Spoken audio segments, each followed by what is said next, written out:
네, 이제 나눔을 마무리해 주시고 오늘 폐회 예배 하나님 앞에 드리겠습니다. 우리 찬양하면서 오늘 예배 자리로 나아가겠습니다.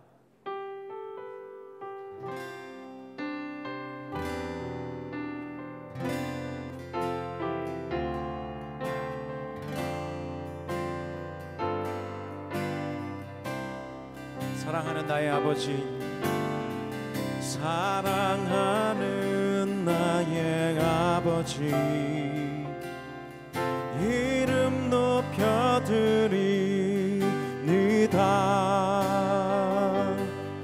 주의 나라 찬양 속에 임하시니 능력에 주께 찬송하네. 전능하신 하나님 찬양, 언제나 동일하신 주 전능하신 하나님 찬양, 영원히 다스리네.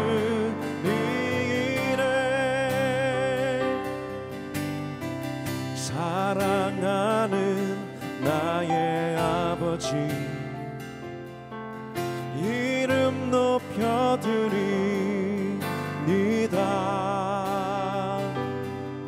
주의 나라 찬양 속에 임하시니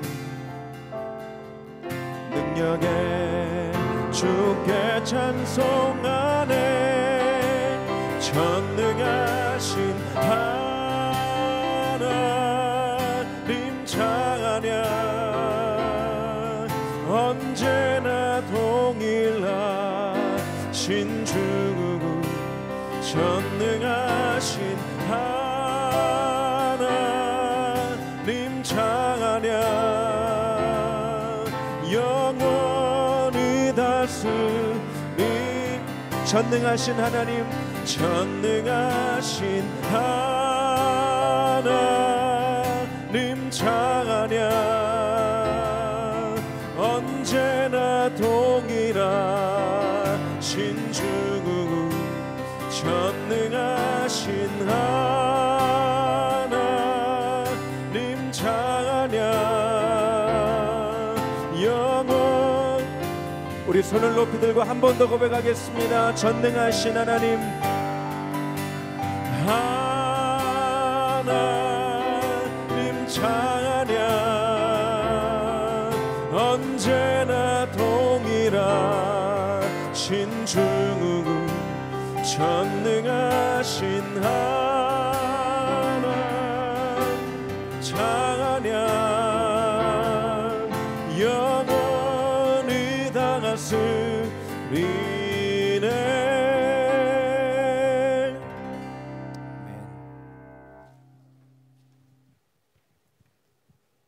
기도드리겠습니다. 하나님 아버지, 감사합니다. 행복하고 따뜻했던 며칠을 지내고 이제 2024년 로잔대회를 준비하는 목회자 컨퍼런스를 마치려고 합니다. 하나님 아버지, 지난 3일간 여러 강사님들의 강의와 주께서 쓰시는 귀한 종들과의 귀한 만남을 통해서 깨닫게 해주시고 도전해 주심을 감사합니다. 그동안 주님을 위한답시고 실은 우리 자신의 나라를 섬긴 것을 알게 하시고 온전하신 하나님을 우상같이 섬긴 것을 회개하게 하심을 감사합니다. 주님의 관심은 지으신 모든 것을 향하고 있고 두루 따뜻하게 사랑하는 마음으로 관계하시지만 저희의 관심은 늘 협소했고 차가웠습니다. 교회에 맡기시고 기대하시는 것은 너무도 큰데 우리의 마음은 너무도 작았습니다. 주님, 저희를 고쳐주시옵고 우리에게 무질서하게 뻗친 욕심의 가지들을 잘라주시고 단순하게 집중할 것을 집중할 수 있도록 도와주시옵소서. 아름답게 열매 맺는 한국교회 될 수 있도록 붙잡아 주시길 원합니다. 깨달아 우리의 마음을 겸손하게 하여 주시고 주님의 마음으로 주님의 관심을 온전하게 섬길 수 있도록 주님 도와주시옵소서. 그리하여 복음이 하나님의 교회뿐만 아니라 세상에 그리고 지금껏 탄식하는 피조물에게까지 기쁜 소식으로 전해질 수 있도록 주님 도와주시옵소서. 주님, 이제 2024년 로잔 대회를 준비할 때 그 과정을 축복해 주셔서 단순히 대규모 국제대회가 준비되는 것이 아니라 그 과정을 통해서 먼저 한국교회가 복음에 합당하게 준비되는 복을 누리게 하여 주시옵소서. 좋은 결과가 나타나서 복음이 이 땅과 온 세계에 더욱 총체적으로 표현되게 하옵시고 그간 급격하게 변화되어 온 세상의 환경에 합당한 복음적 대답이 준비될 수 있도록 주님 도와주시옵소서. 이 시간 폐회하면서 말씀을 듣습니다. 말씀을 전하시는 이인호 목사님께도 은혜 베풀어 주셔서 저희가 이 모임을 마무리하며 꼭 들어야 할 말씀을 들을 수 있도록 도와주시옵소서. 감사드리옵고 예수 그리스도를 받들어 기도드리옵나이다. 아멘.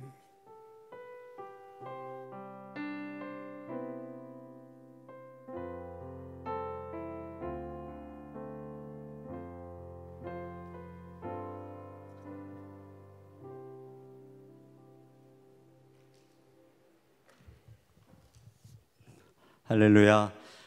이 시간 하나님 말씀 다니엘서 6장 10절 말씀 같이 봉독하겠습니다. 다니엘서 6장 10절 제가 읽겠습니다. 다니엘이 이 조서에 왕의 도장이 찍힌 것을 알고도 자기 집에 돌아가서는 윗방에 올라가 예루살렘으로 향한 창문을 열고 전에 하던 대로 하루 3번씩 무릎을 꿇고 기도하며 그의 하나님께 감사하였더라.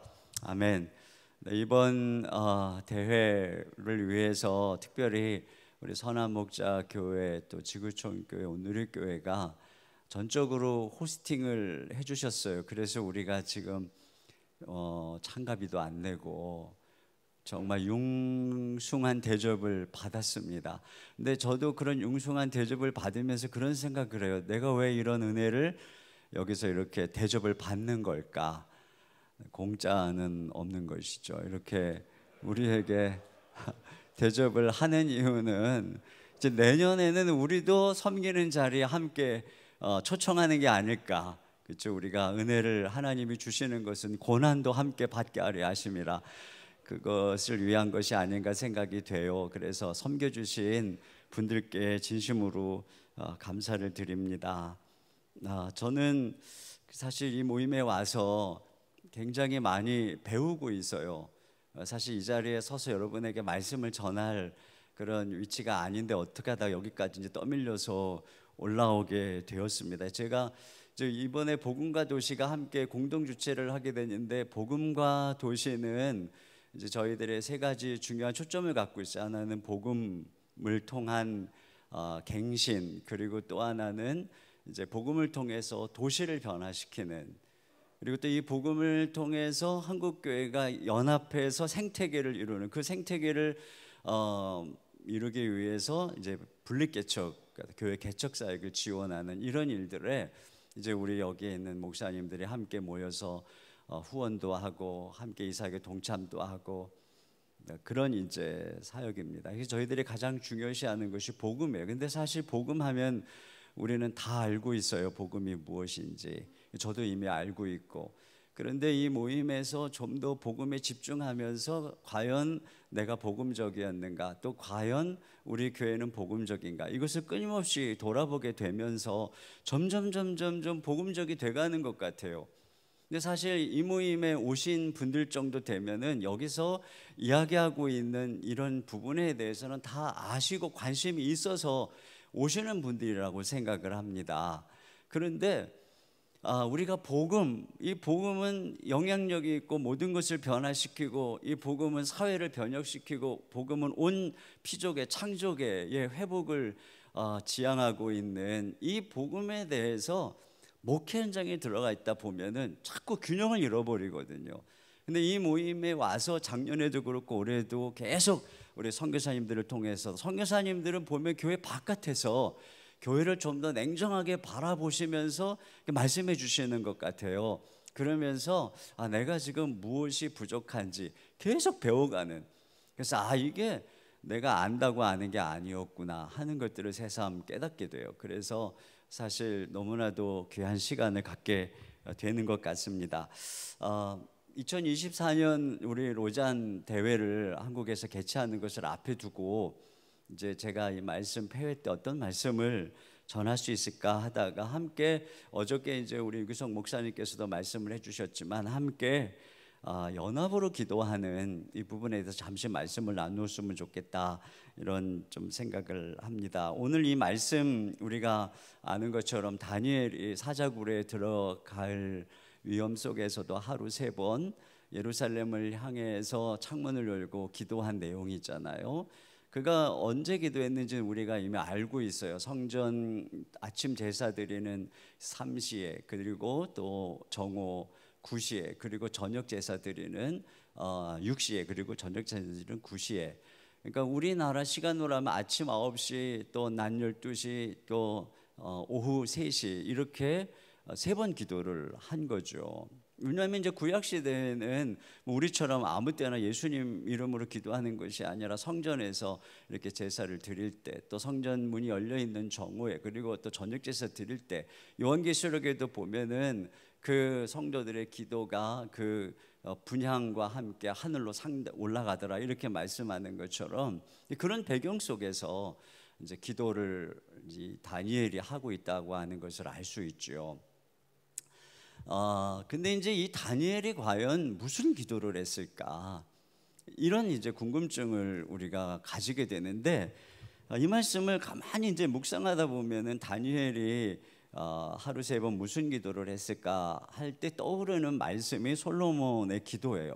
솔로몬의 이제 성전 봉헌 기도인데 열왕기상 8장 48절 이하에 보면 이렇게 돼 있어요. 그들이 사로잡혀간 땅에서 스스로 깨닫고 그 사로잡은 자의 땅에서 돌이켜 주께 간구하기를 우리가 범죄하여 반역을 행하며 악을 지었나이다 하며 자기를 사로잡아간 적국의 땅에서 온 마음과 온 뜻으로 주께 돌아와서 주께서 그들의 조상들에게 주신 땅 곧 주께서 택하신 성읍과 내가 주의 이름을 위하여 건축한 성전이 있는 쪽을 향하여 주께 기도하거든 주는 계신 곳 하늘에서 그들의 기도와 간구를 들으시고 그들의 일을 돌아보시오며 주께 범죄한 백성을 용서하시며 주께 범한 그 모든 허물을 사하시고 그들을 사로잡아간 자 앞에서 그들로 불쌍히 여김을 얻게 하사 그 사람들로 그들을 불쌍히 여기게 하옵소서. 이걸 보면 다니엘이 지금 이 솔로몬이 기도한 그대로 예루살렘 성전을 향해서 또 그 성전에서 드려지는 그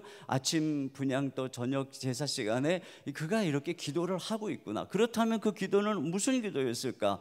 그래서 그들이 다시 돌아오기를 그리고 그곳에서 불쌍히 여김 받기를 그 백성을 위한 기도를 하고 있다고 하는 것을 우리가 알 수 있고 뒤에 이제 다니엘서 9장으로 가면 그것이 더 분명해지는 거죠. 다니엘서 9장에 보면은 이 다리오 왕 때잖아요. 이게 6장의 사건이 그 다리오 원년에 여기 이렇게 되어 있어요. 곧 그 통치 원년에 나 다니엘이 책을 통해 여호와께서 말씀으로 선지자 예레미야에게 알려주신 그 연수를 깨달았나니 곧 예루살렘의 황폐함이 70년 만에 그치리라 하신 것이니라. 내가 금식하며 베옷을 입고 죄를 덮어쓰고 주 하나님께 기도하며 간구하기를 결심하고 그 예레미야 서책을 읽다가 그 예레미야 예언대로 그래서 이제 얼마 안 남았구나 그 약속의 말씀을 기억하고 그가 베옷을 입고 금식하며 기도한 바로 그런 배경 속에서 이제 다니엘서 6장에 이런 기도가 하루 3번 목숨을 걸고 그가 기도하고 있었다라고 하는 것을 알 수가 있는 거죠. 이 기도가 바로 예레미야가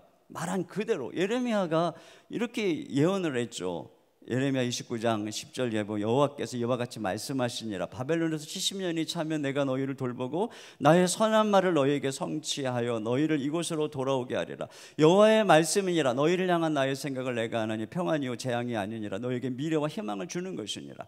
그래서 어떻게 하라고 그랬어요? 돌아올 거니까 너희가 내게 부르짖으며 내게 와서 기도하면 내가 너희들의 기도를 들을 것이요 너희가 온 마음으로 나를 구하면 나를 찾을 것이요 나를 만나리라. 또 이런 그 말씀을 했단 말이죠. 이것이 이제 예레미야의 말씀만이 아니에요. 예레미야가 33장에도 너는 내게 부르짖으라 내가 내게 응답하고 내가 알지 못하는 크고 비밀한 일을 보이리라. 그게 뭐냐? 7절에 가면 내가 유다의 포로와 이스라엘의 포로를 돌아오게 하여 그들을 처음과 같이 세울 것이며 이렇게 되어 있어요. 에스겔서도 마찬가지죠. 에스겔이 36장 24절 이하에 보면 내가 너희를 여러 나라 가운데서 인도하여 내고 여러 민족 가운데 모아 데리고 고국 땅으로 들어가서 이게 회복을 예언하고 있는 것입니다. 이 새로운, 그래서 새 영을 주는 이 새 언약의 말씀을 하고 있는 거잖아요.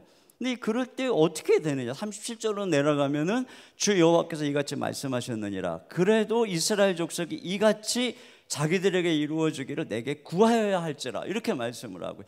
이사야서도 마찬가지입니다. 이사야서가 회복될 예루살렘의 환상을 보면서 그가 한 말씀이 이사야 62장 67절에 보면 예루살렘이여 내가 너의 성벽 위에 파수꾼을 세우고 그들로 하여금 주야로 계속 잠잠하지 않게 하였느니라. 너희 여호와로 기억하게 하시는 자들아, 너희는 쉬지 말며 또 여호와께서 예루살렘을 세워 세상에서 찬송을 받게 하시기까지 그로 쉬지 못하시게 하라. 이렇게 끊임없는 기도, 이것이 이제 바로 이 말씀을 따라서 다니엘이 기도했을 거라고 보죠. 그러니까 다니엘의 이 기도는 그 당시에 경건한 많은 하나님의 사람들이 그 시대적으로 포로의 압제 가운데 있는 그 민족의 회복을 바라보면서 하루 3번 기도했던 모습을 그대로 우리에게 보여주고 있는 것이라고 할 수 있고, 다니엘이 이 기도를 하다가 사자굴에 들어가기까지 목숨 걸고 기도했는데 기적을 통해서 그 나오는 이 기적들이 그 시대의 포로로 잡혀갔던 사람들이나 또 많은 하나님의 백성들이 들었을 때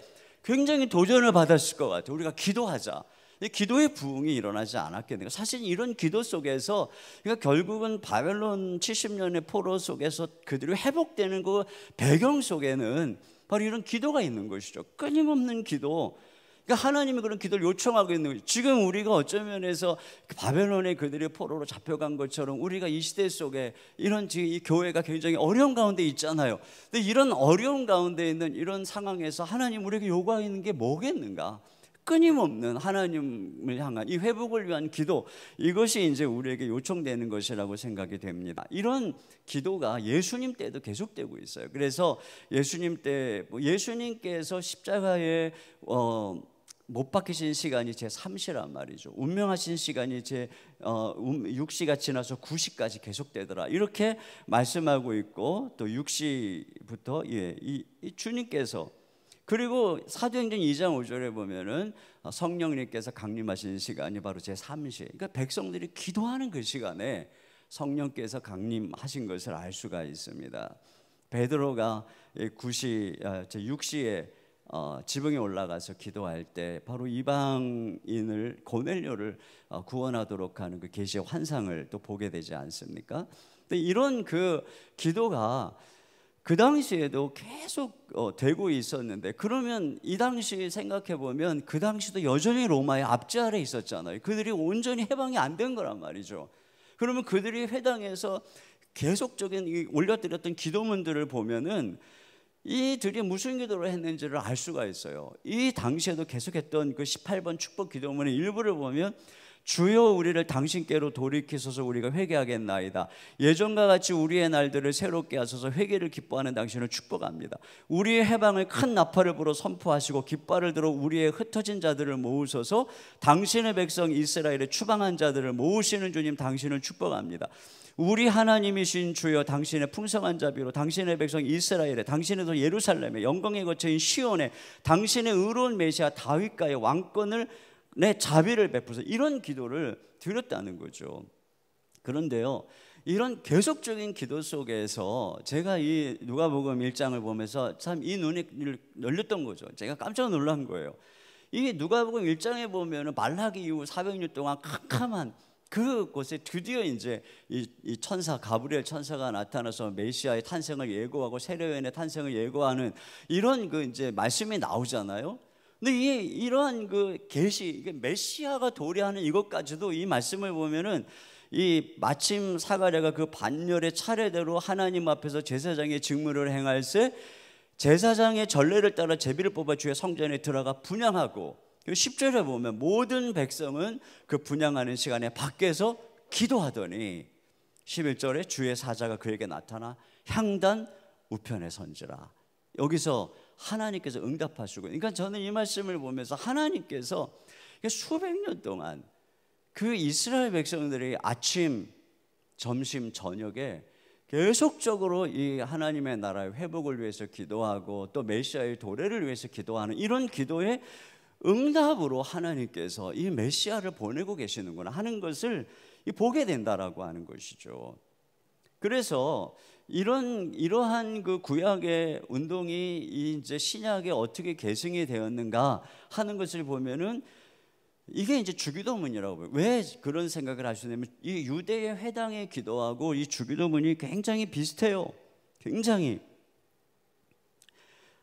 그 카디시라고 하는 기도가 있습니다. 그들이 회당에서 계속 올려드리는 기도문입니다. 그분의 이름이 높여지고 거룩히 여겨지이다. 그분이 그분의 뜻에 따라 지으신 세상 안에서 그분이 자신의 나라 다스림이 다스리게 하시길 너희들의 생애에 그리고 너희들의 날들에 그리고 이스라엘 집안 전체의 생애에 신속히 그리고 조만간 그분의 위대한 이름이 영원에서 영원까지 찬양되소서 이에 대하여 말하라. 아멘. 이렇게 되어 있어요.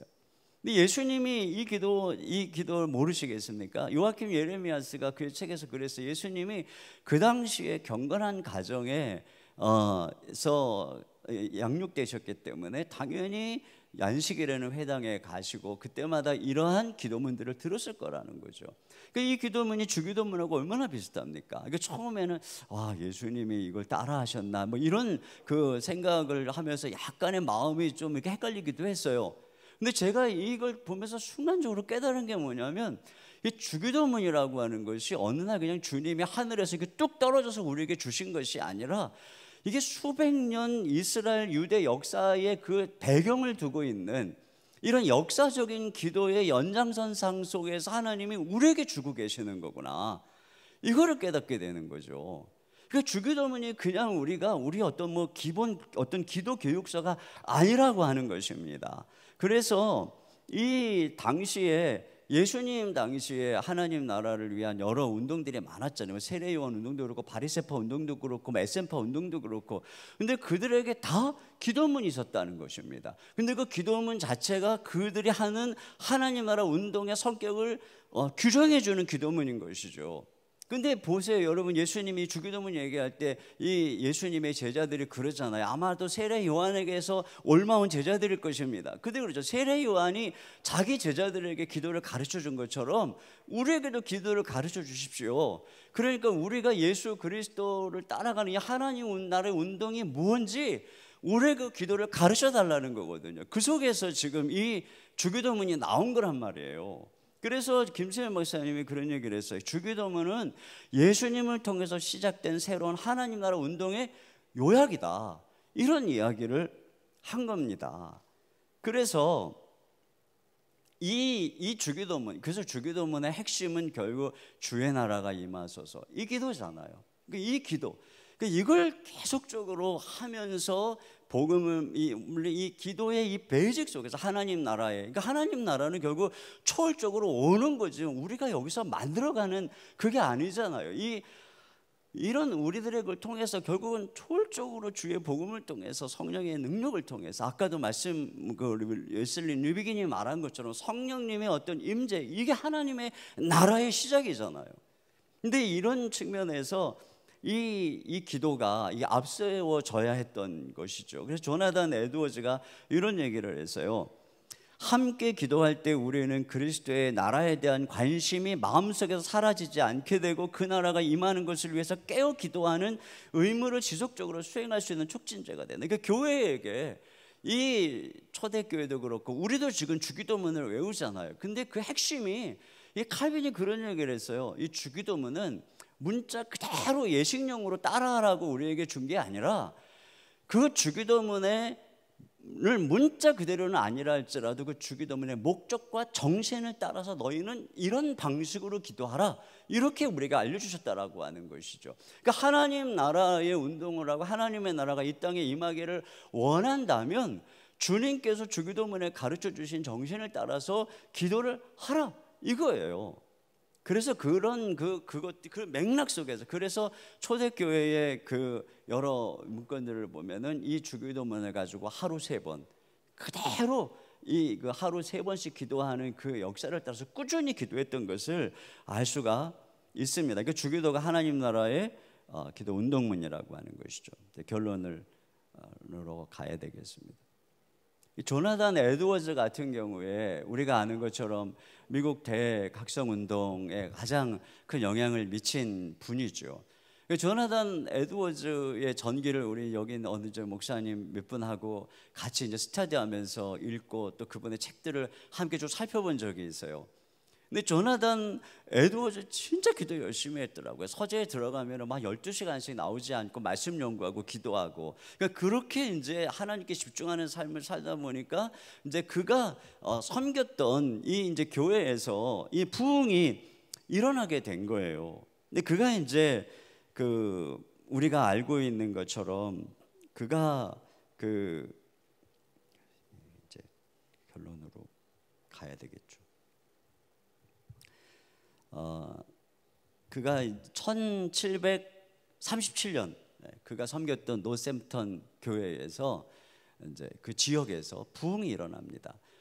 근데 그 부흥의 어떤 내용들인지 여러분이 다 아시는 것처럼, 근데 그 부흥이 일어난 것을 가지고 논문을 쓰는 거예요. 그가 쓴 논문이 뭐냐면 요거는 그 다음 거고요.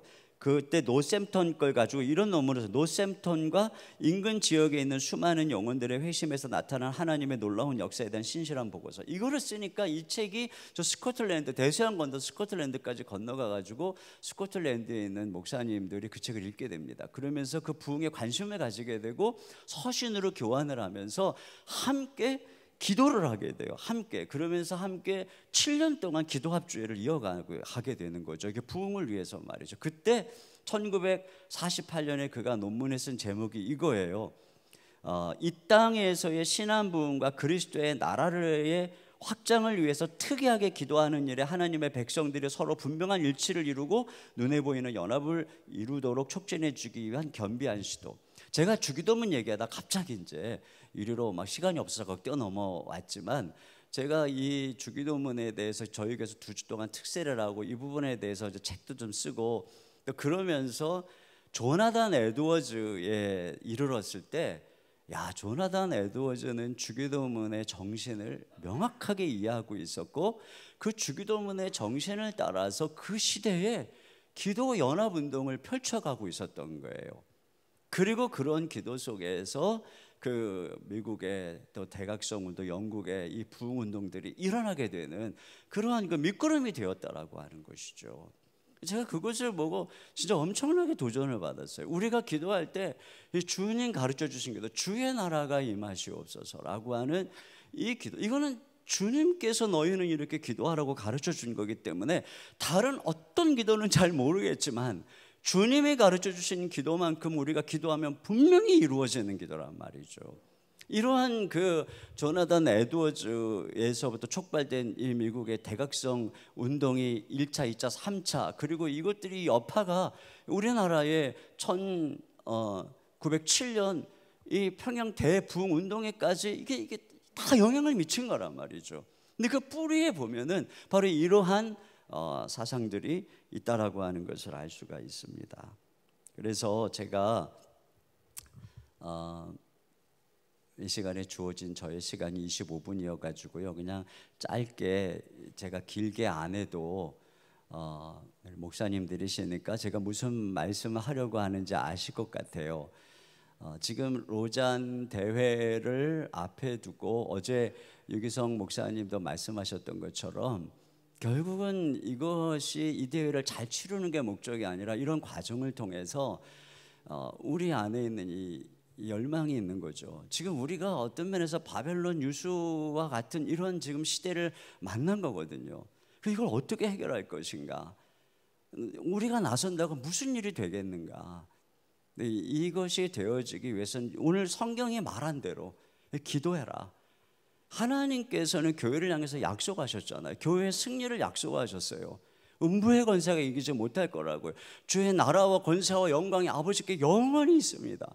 근데 이 하나님의 나라는 결국 이 교회는 승리하게 되어 있습니다. 그런데 그러니까 뭐 하라 그랬나요? 기도하라고 한 거죠. 우리 모두가 진짜로 마음을 앞에서 저희는 우리 성도들과 이 기도를 가지고 하루에 3번씩 기도하고 있습니다. 근데 성도님들은 정말 놀라워요. 저는 이 기도를 가르쳐 주면서도 지금 하루에 한 번 정도밖에 기도를 못 합니다. 그런데 성도님들은 다락방이나 이런 데서 서로 이 카톡으로 다 연결을 해갖고 하루에 3번 이 땅에 하나님의 나라가 위하는 이 기도문을 자체가 저희가 다 나눠주고 적어주었거든요. 이걸 가지고 하루에 3번씩 계속 지난 2년 동안도 계속 지금 몇 년째 이런 기도를 하고 있어요. 근데 이런 걸 보면서 이게 하자고 하면 하는 거구나. 이 성도들이 정말 마음을 다해서 하나님의 나라를 위해서 기도하자고 하면 하는 거구나. 이걸 깨닫게 되는데, 이런 기도를 우리가 함께 연합해서 같이 기도할 수 있는 그런 길로 나갔으면 좋겠다. 이런 이제 소망 속에서 이 말씀을 함께 나누게 됐고요. 제가 급히 이제 교회에 연락을 해서 제가 이 부분에 대해서 쓴 기도하면 살아난다라고 하는 책이 얼마나 있는지 좀 있는 대로 갖고 오라 그랬더니 48권밖에 없다고 그래요. 그래서 48권이 저 뒤에 있어요. 여기에 관심이, 이 책이 있으신 분들은 뭐 이제 관심이 있으신 분들만 한번 같이 읽어보셨으면 좋겠어요. 그리고 같이 이런 기도를 위해서 우리 로잔, 우리 동역자들이 함께 걸어갔으면 하는 그런 바람입니다. 근데 책이 만약에 모자라서 원하시는 분은 저 뒤에 좀 주소를 적어주시면 여러분께 보내드리도록 하겠습니다. 정말 이 컨퍼런스를 위해서 우리 섬겨주신 분들도 우리 새 교회에서 뭐 재정적으로뿐 아니라 우리 여러 스태프들, 우리 교육자님들이 와가지고 열심히 섬겨주시는데 정말 진심으로 감사드리고요. 진짜로 내년에는 제가 볼 때 그런 것 같아요. 이 앞에서 섬기는 분조차도 이 로잔 내 주인이 누구야 이러고 있어요. 주인이 없어요. 하나님의 나라는 주인이 없는 것 같아요. 오후 6시에 들어와도 주님께서 다 쓰시는, 이게 업사이드 다운, 이게 하나님 나라 원리 아닙니까? 여기 그런 것 같아요. 우리가 이런 마음을 가지면 그냥 우리가 함께 동역자가 되는 것 아니겠습니까? 내년에는 그런 마음 가지고 이 3차 우리 목회자 컨퍼런스는 더 정말 멋지게 진행될 수 있으면 좋겠습니다. 제가 기도하겠습니다. 하나님 아버지, 감사합니다.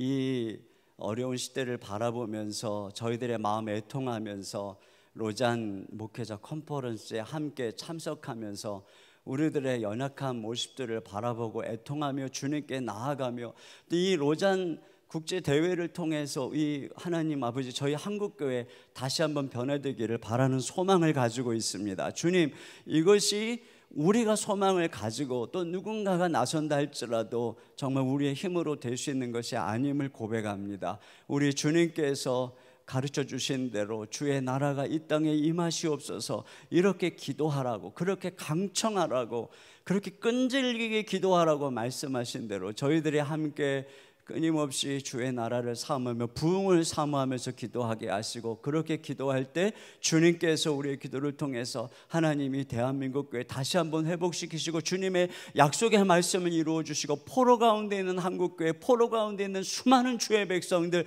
주님께서 다시 회복시키시고 해방시켜 주시는 놀라운 은혜를 베풀어 주실 줄로 믿습니다. 하나님 아버지, 이제 폐회하고 돌아가는데 주님께서 우리의 마음속에 이 간직해 준 이 말씀 마음에 새기며 함께 기도하며 함께 꿈꾸며 걸어갈 수 있도록 인도해 주시옵소서. 섬겨주신 교회들 축복해 주시고, 또 장소를 제공 알로에 마음 하나님이 축복해 주시고, 이 일을 위해서 기도하고 섬기신 모든 분들 주님의 은혜로 함께 해주시고, 우리 돌아가는 모든 동역자들 걸음 지켜주시고, 그 교회와 현장 속에 우리 하나님의 은총이 함께 하셔서 참으로 놀라운 그 목회와 또 삶의 사역의 부흥이 일어날 수 있도록 인도하여 주시옵소서. 우리 주 예수님의 이름으로 감사하고 기도하옵나이다. 아멘.